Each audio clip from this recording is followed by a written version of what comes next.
Welcome back to a new episode in my series RedAux Reviews, where me and sometimes the kids create brief 5-minute only reviews of the games we've been playing.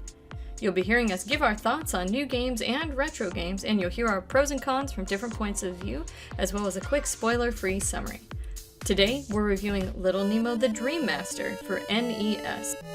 Little Nemo the Dream Master is a platform-based NES classic developed in 1990 by Capcom.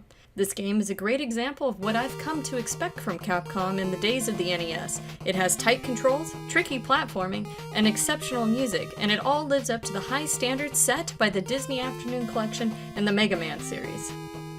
Nemo is a young boy who has these extremely in-depth and artistic dream sequences, and Nemo's adventure takes place entirely within his dreams, in what the game calls Slumberland.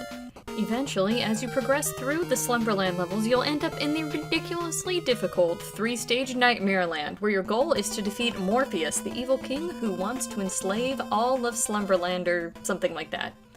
Anyway, it's fun and magical, and the gameplay is showcased with beautifully designed game scenes, bright colors, and detailed sprites.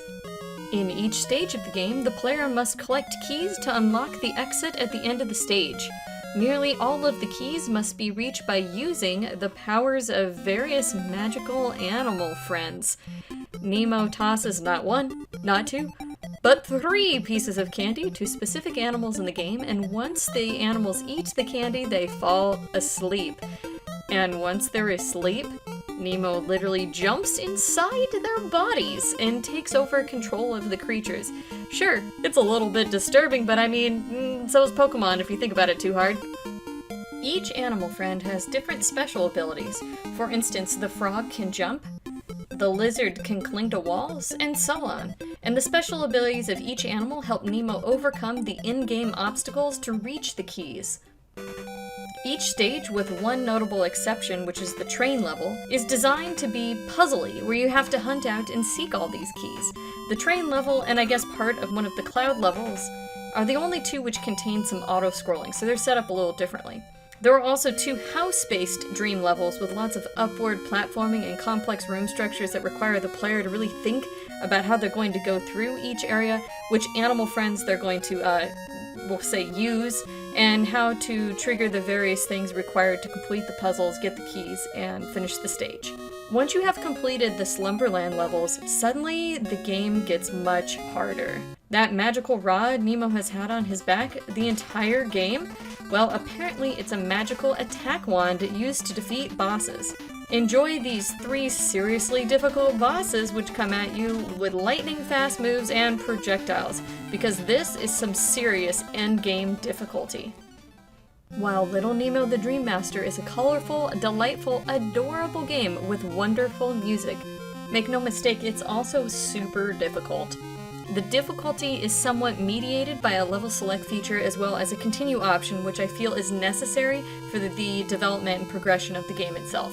If you put in the time to get through the Slumberland levels, then you gotta get ready for the ridiculously difficult Nightmare Land levels. The second level of Nightmare Land in particular is so difficult, I actually used a speedrunner damage boost trick to complete one of the more challenging jumps. I spent seriously hours trying to do it the way the game suggested, and there was just no way I could pull it off.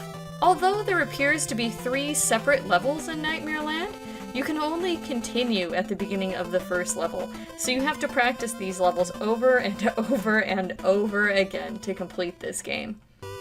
When compared to other Capcom NES titles of the time, Nemo really holds up. Its creative puzzling mechanics with the use of magical creatures, the tight game controls, and some of the best music on the NES make this game a real gem. I hope if you have a chance to, you might consider giving this one a try. But are you now saying, hey RedAux, I'm already familiar with this game? Well, did you know that there's a new Kickstarter project for an indie game based on the same Winsor McCay comic strip coming to the Nintendo Switch and to Steam? It's called Little Nemo and the Nightmare Fiends, and I'll post a link in the description to the Kickstarter for more information for you to check out. Thank you for watching RedAux Reviews. I'm looking forward to continuing this series with more reviews. If you have a suggestion for a game you'd like me or the kids to review, please post it to the comments section. Check out our live stream on Twitch for family-friendly gaming content, both modern and retro, and thank you for stopping by.